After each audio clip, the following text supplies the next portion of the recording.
Wah.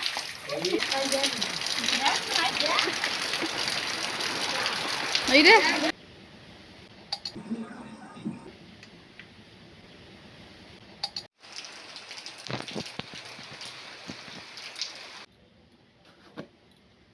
নমস্কার, কেমন আছো সবাই? আশা করছি সবাই খুব ভালো আছো। আমিও ভালো আছি। সবাইকে জানাই বৃষ্টি ভেজা সকালের শুভেচ্ছা। আজ তো সেই সকাল থেকেই বৃষ্টি হচ্ছে, আর ঘুম থেকে উঠে আমার সব কাজ সারা হয়ে গিয়েছে। আর রোহিত তো চলে গিয়েছে পড়তে। ওকে এক গ্লাস ছাতু করে দিয়েছিলাম, খেয়ে দিয়ে চলে গিয়েছে। আর ও যেহেতু বাড়িতে নেই, ও থাকলে একসঙ্গে দুজনে চা খাই, তাই একা একা চা খেতে আর ভালো লাগছে না।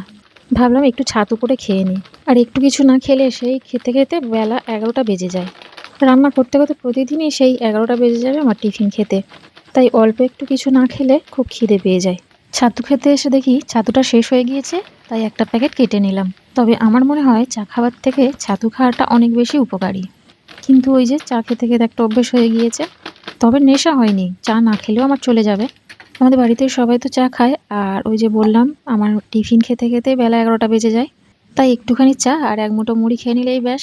আর অতটা খিদেও পায় না। তবে ছাতু খেলেও বেশ অনেকক্ষণ পেটটা ভরা থাকে। কিন্তু ব্যাপারটা হচ্ছে লেবু না হলে ঠিক ছাতুটা যেন ভালো লাগে না। আর আমাদের বাড়িতে তেমন একটা লেবু কিনেও আনে না। তাই শুধু নুন দিয়ে ছাতু খেতে ভালো লাগে না। লেবু থাকলে ছাতুর সঙ্গে একটু লেবুর রস দিলে বেশ দারুণ লাগে খেতে।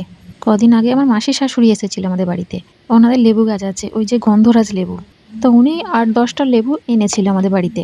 লেবুগুলো পাকা পাকা, আর এত রস কি বলবো, আর এত সুন্দর সেন্ট। লেবু কাটলে লেবুর সেন্টেই যেন মম করে। ওই লেবুই কদিন ধরে খাওয়া হচ্ছে। আর এক টুকরো দিয়ে ছাতু গুলেছি, দেখো কত রস। আর আমার রোহিত তো লেবু খেতে খুব ভালোবাসে, তাই ও কবে থেকে চেষ্টা করছে একটা লেবু গাছ তৈরি করতে। কিন্তু কিছুতেই হচ্ছে না। কিনে একটা গাছ বসিয়েছে, কিন্তু সেটা আর বাড়ছে না ছাওয়ার জন্য। আগের একটা ভিডিওতে তোমাদের সেই গাছটা আমি দেখিয়েছিলাম। আমি একটা লেবু চারা বসিয়েছি, সেই গাছটা অনেকটাই বড় হয়েছে, কিন্তু তাতে এখনো ফুল ফল কিছু আসেনি। তো যাই হোক, ছাতুগুলা হয়ে গিয়েছে, চলো এবার খেয়ে দিয়ে আমি রান্নাটা বসাবো। আর দেখো এখনো পর্যন্ত কি বৃষ্টি হচ্ছে। ওদিকে রোহিত টিউশনে গিয়েছে, টিউশন থেকে একেবারে স্কুলে চলে যাবে। স্কুল ছুটি হলে তারপর বাড়ি ফিরবে। তাই একটু দেরি করেই রান্নাটা বসাবো। দেরি বলতে এই 9টা বাজলেই রান্না বসিয়ে দেবো। আর আজকে বেশি কিছু রান্না করব না, এই যে কাঁচকলা ভাজা করব, আর ডাল ভিজিয়ে দিয়েছি, খেসারির ডাল বেটে ঝিঙে দিয়ে আলু দিয়ে বড়া দিয়ে তরকারি করব। আর এই কাঁচকলাগুলো আমাদের গাছে হয়েছিল, আর ঝিঙেগুলো আমাদের গাছের। তো যাই হোক, রান্না করতে করতে আমি টিফিন খেয়ে নিয়েছি। আর এদিকে এসে গেছে প্রচন্ড বৃষ্টি। আর আমাদের কুচু কাণ্ড দেখো, বৃষ্টির জল উঠোনে জমে গিয়েছে, আরও দেখো কত মজা করছে।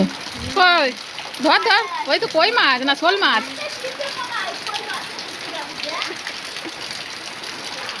এই রে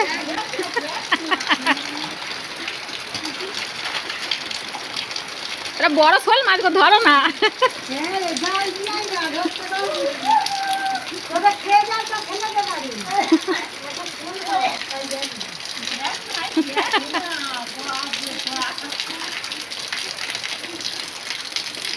এই আবার একটু জল দিবি, তা ছানাবো ওকে জল দে না।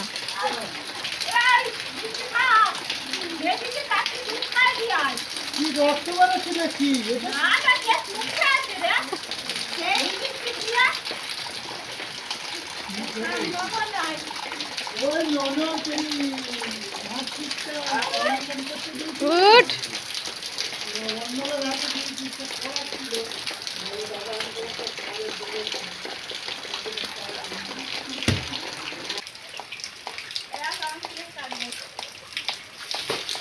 বাহ,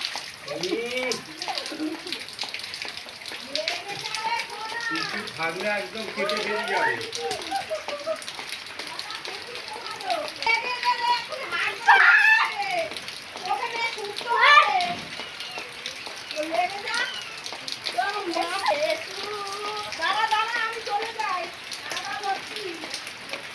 তুই বুকা কি এঁকেছিস? ওটা বুকা কি এঁকেছিস? কে চামচি? কি কে এঁকে দিয়েছে? মিথ্যা কথা বলিস দি, কে এঁকেছে সত্যি করে বল।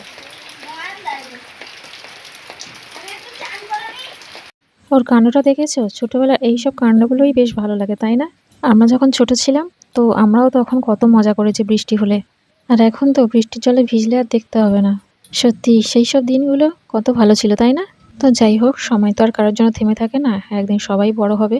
আমরাও যেমন বড় হয়ে গেছি।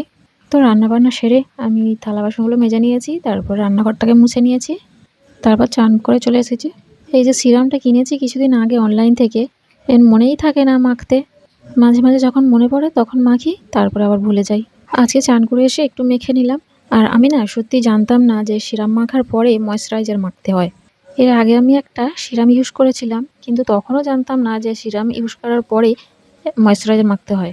এই সিরামটা ইউজ করার কিছুদিন পরে ভালো করে পরে দেখছি যে এর মাখার পরে ওই যে ময়েশ্চারাইজার মাখতে হয়। আচ্ছা, এই ব্যাপারটা কি তোমরা জানো? আমি কিন্তু জানতাম না। জানলে কমেন্ট করে আমাকে অবশ্যই জানাবে কিন্তু। আর দেখো, চান করে এসে আজকে আমি এত কিছু মাখছি, অন্যদিন কিন্তু সেটা হয় না। তার কারণ হলো চান করে সবাইকে ভাত দিতে হয়, আর ভাত দিতে একটু দেরি হলে তো যাই হোক, আজকে মাঠ থেকে সব এখনও বাড়ি ফেরেনি, তাই আমি এত কিছু করছি, নাহলে মাথাটা মুছেই চলে যাই।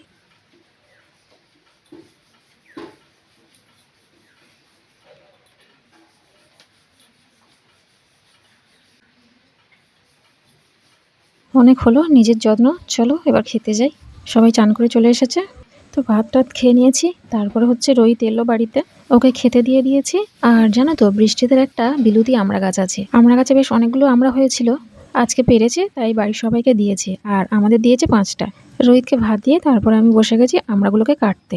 এই আমড়াটা বিলুতি হলেও একটু একটু টক আছে, দুটো কেটে নিয়েছি, দুজনে মিলে খাবো। যখন স্কুলে যেতাম তখন দেখতাম একজন এইরকম আমড়া কেটে আর নুন আর ওই যে লঙ্কা গুঁড়ো মনে হয় ওর সঙ্গে মেশানো থাকতো, ওইটা মাখিয়ে আর বিক্রি করতো। মাঝে মাঝে ওটা কিনে খেতাম। তো আমিও ছাড়িয়ে একটু নুন আর লঙ্কা মাখিয়ে রোহিত আর আমি খেতে বসে গেছি। খেতে গিয়ে গালে এমন কামড়ে নিয়েছি যে এখনো পর্যন্ত আমার খেতে গেলে একটু অসুবিধা হচ্ছে। তো বৃষ্টি তো হচ্ছে আজকে, আর রাতে রুটিও করে নিয়েছি সবর সবর।